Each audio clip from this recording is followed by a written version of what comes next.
Hello everyone, welcome back to another video. तो अब फिर से पढ़ाई चालू करनी है। वही मटेरियल पढ़ना पड़ेगा, वही क्वेश्चन सॉल्व करने का पड़ेंगे, वही एक रूम में अपने को बैठना पड़ेगा, वही लाइब्रेरी रहेंगी। बट अपने को अब पास होना है। थोड़े ही दिन बचे, अब मेरे को कुछ ज़्यादा समय बचा नहीं है, 1-2 साल जैसा। इंदा मंथ है, 4-5 महीने अपने हाथ है। वो ठीक से यूटिलाइज करने पड़ेंगे। तो कैसे करने पड़ेंगे, अपने को रिस्टार्ट कैसे करना है। अब मैं कुछ मोटिवेशन देने नहीं आया हूँ। जो मैंने लास्ट अटेम्प्ट में 1 साल पहले मैं भी वही स्टेज पे था, जो स्टेज पे आप हो। अटेम्प्ट लगे जा रहे थे, समझ नहीं रहा था क्या करना है। सीए छोड़ने तक की बात मैं दिमाग में सोच रहा था मेरे। पर एक मतलब आता है ना कि यार एक बार ट्राई करके देखते, प्रॉपरली ट्राई करके देखते, प्रॉपरली एक बार मैनेज करके देखते। तो मैंने तब क्या किया था उसके बारे में बात करने वाला है। कोई मोटिवेशन नहीं है, जो है वो रियल सॉल्यूशन में बताने वाला हूँ।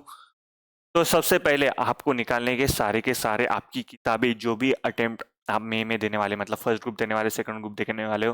फर्स्ट ग्रुप में कुछ सब्जेक्ट एग्जाम्शन होंगे, ये जो भी आपके सब्जेक्ट पेंडिंग है, जो भी आप प्लान कर रहे हो, वो सारी की सारी बुक्स आपको निकाल लेनी है। मॉड्यूल निकालो, कोई भी बुक्स निकाल लो, आपकी फैकल्टी की निकाल लो, कोई भी निकाल लो, कोई दिक्कत नहीं। अब आपको सबसे पहले क्या करना है, सबसे पहले आपको बनाना है एक इंडेक्स।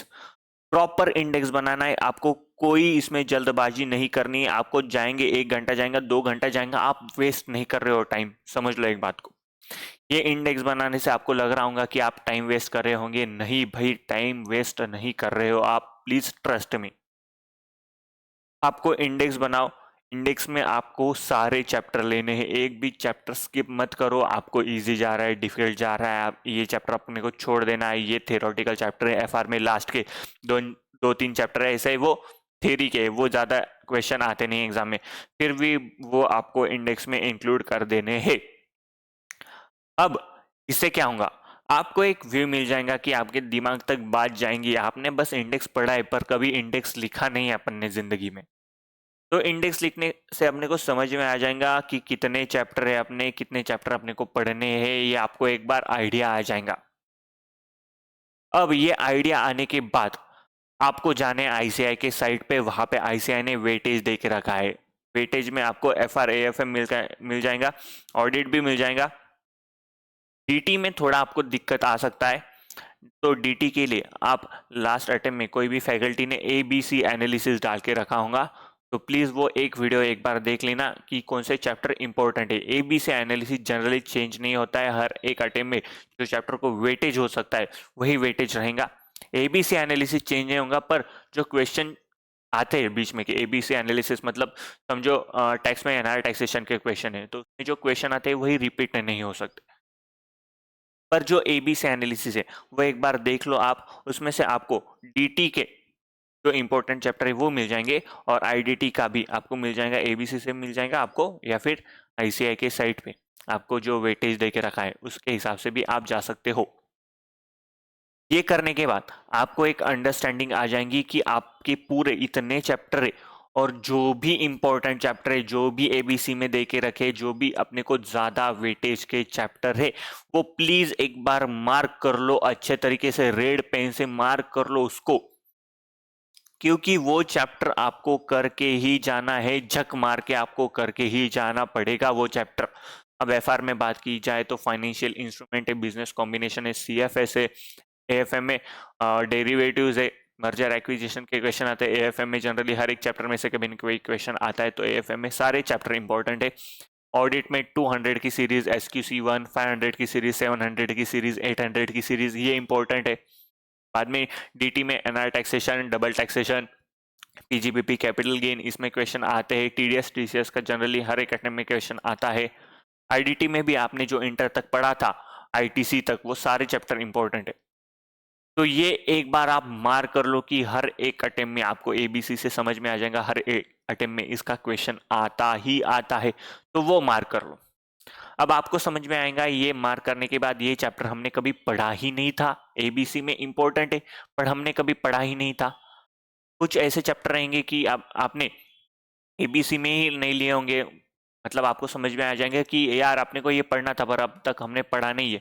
या फिर इस चैप्टर ऐसे होंगे कि वो इंपॉर्टेंट है पर अपन कम वेट दे रहे होंगे इसको पढ़ते पढ़ते, तो ये चैप्टर आपको समझ में आ जाएंगे कि कौन से चैप्टर आपको ठीक से पढ़ना चाहेंगे। अब जब भी आप पढ़ाई करना चालू कर दोगे आपको लेने हैं यही मार्क, ये हुए chapter important chapter important chapter.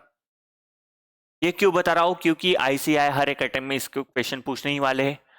इसमें से आपको जो डिफिकल्ट चैप्टर है, सबसे डिफिकल्ट जा रहे होंगे, वो चैप्टर आपको सबसे पहले उठाना है, क्योंकि अभी टाइम है अपने पास, अभी मैनेज कर सकते हैं। आखिरी आखिरी में आपको इजी चैप्टर उठाने, क्योंकि आखिरी आखिरी में अपने को इतना दिमाग लगाने की समय नहीं होता है, तो इजी चैप्टर आप बाद में निपटा सकते हो, पर डिफिकल्ट चैप्टर से आपने अभी चालू किया तो आपको एक फ्लो बन जाएगा। आप और आपको ये अगर डिफिकल्ट चैप्टर खत्म हो गए, ये आपको समझ में आएगा कंसेप्ट, ये आपको इजी लगने लगी ये डिफिकल्ट चैप्टर, तो इजी तो वैसे भी निपटा सकते हो ना आप, बस दिक्कत अपने को डिफिकल्ट चैप्टर की है।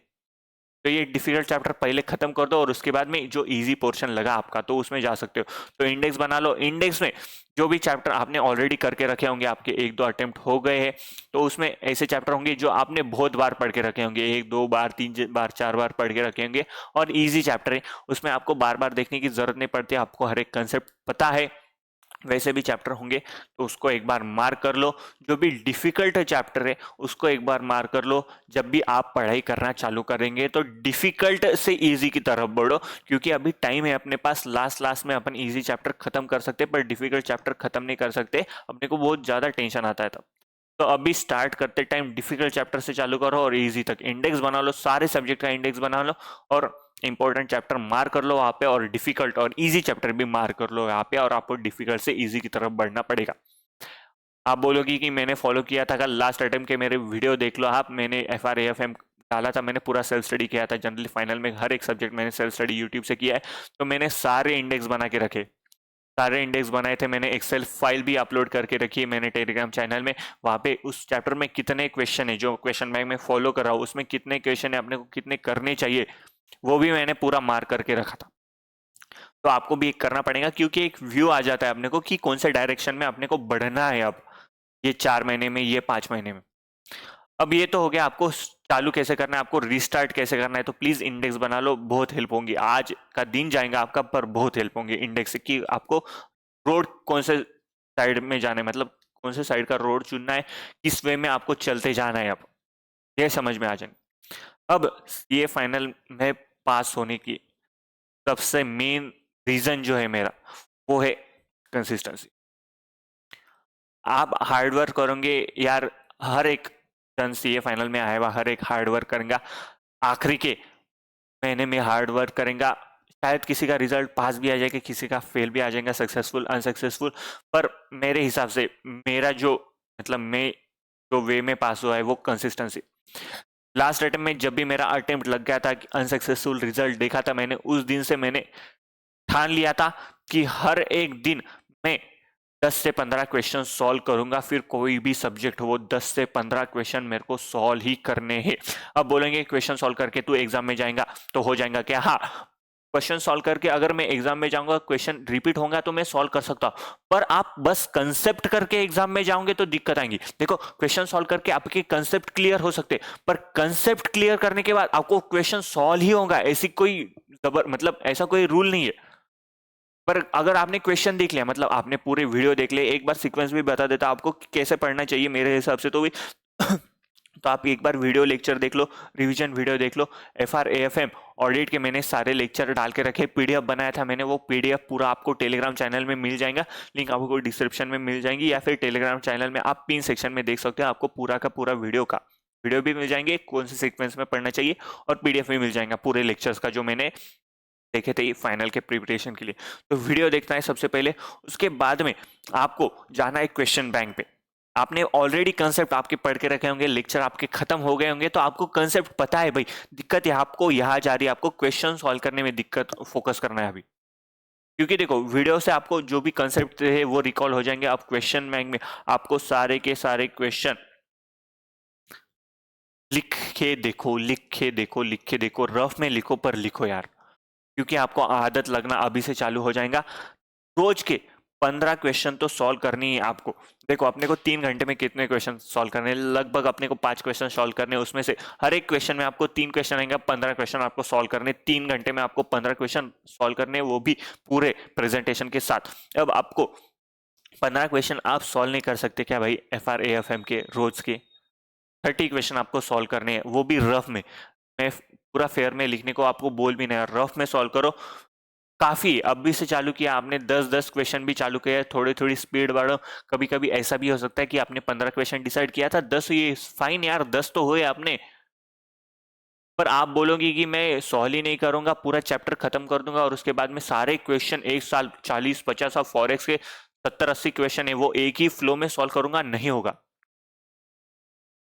FR में अगर 115 देखा आपने तो 100-150 क्वेश्चन है, एक ही फ्लो में बैठोगे, नहीं होगा। तो आपको 15-20 क्वेश्चन, 10 क्वेश्चन ऐसे रोज के सॉल्व करने पड़ेंगे, कंसिस्टेंसी मेंटेन करनी पड़ेगी। एक हफ्ते बाद आप ये क्वेश्चन भूल जाओगे कि आपने पढ़ा क्या था, तो फिर से आपको वो 10-15 क्वेश्चन एक बार देखने पड़ेंगे, आंखों के सामने से वो निकालना पड़ेगा उसको। ये होती है कंसिस्टेंसी, और कंसिस्टेंसी मैटर करती है भाई। CA फाइनल में हार्ड वर्क से ज्यादा मुझे लगता है कि मैटर करती है तो वो कंसिस्टेंसी है, कि आपको करना ही है। फिर कोई भी कंडीशन रहो, कुछ भी हो, घर में छिपकली मर गई हो, घर में चूहे भाग रहे हो, कुछ भी दिक्कत हो, तो आपको कंसिस्टेंसी मेंटेन करनी ही पड़ेगी। तो प्लीज प्लीज प्लीज कंसिस्टेंटली पढ़ाई चालू कर दो अभी से। 10-15-20 क्वेश्चन दिन के सॉल्व करो। स्लो स्लो आपका स्पीड बढ़ते जाएगा। जैसे जैसे आपकी एग्जाम पास आ रही होंगी वैसे टेंशन तो आपको बढ़ेगा ही, पर आपका फ्लो भी वैसे बनता जाएगा, फ्लो बढ़ता जाएगा, क्वेश्चन के नंबर बढ़ते जाएंगे। तो ये कुछ टिप्स। आपको स्टार्ट कैसे करना है तो प्लीज एक बार इंडेक्स बना लो, इंडेक्स में से आपको क्लियरिटी आ जाएगी कि आपको कौन से वे में अब बढ़ना चाहिए, कौन से डिफिकल्ट चैप्टर है, डिफिकल्ट से इजी तक जाओ अभी फिलहाल के लिए। तो भी जैसे जैसे टाइम बढ़ता जाएगा मैं वीडियो लाते जाऊंगा कि आपको कैसे पढ़ना चाहिए अब रिमेनिंग मंथ में। प्लीज चैनल सब्सक्राइब कर देना। कुछ भी डाउट रहा तो प्लीज मेरे को टेलीग्राम में या फिर कमेंट सेक्शन में बता देना, मैं जरूर आपको रिप्लाई कर दूंगा कुछ भी दिक्कत रही तो। मिलते हैं नेक्स्ट वीडियो में। Thank you so much guys.